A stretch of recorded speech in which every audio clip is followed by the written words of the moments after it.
Sinfdoshlar degan gruppa, sizlarda ham bormi haligi xotira maydonchasi bo'lib ketgan gruppa bor-ku? Hech kim yozmaydi haligi. Bari palonchiyevalar, zodagonlar to'plangan gruppa. Ishi hokimnikidan ham jinday ko'proq odamlar bitta gruppaga to'planib qoladi-yu. Hech kim yozishi, hali reklama tashab turadigan bot ham oxiri ukalar to'g'risi ba'zi blogerlar uyatmasa ham men uyatyapman, faqat reklama tashargan u bu narsa deb turinglar deb yozadi-yu oxiri. O'ttashi gruppa, u gruppa ochilayotganda ahil bo'lamiz, inoq bo'lamiz, hech qachon tarqalmaymiz, mana shu deb bir-birimizdan xabar olib turamiz deb ochilgan. Ashundan keyin eski gruppa sotadiganlarga 3 marta sotdik gruppa, itam bilgan yo'q, to'g'risi.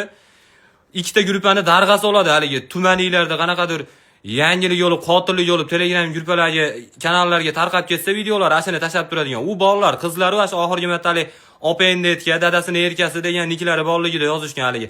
O'zbekiston aholisiga Saturn deganda sayyora hayoliga keladigan paytlar bor. Ozodbek Nazarbekov qo'shiq aytib yurgan paytlar ashunda yozilgan.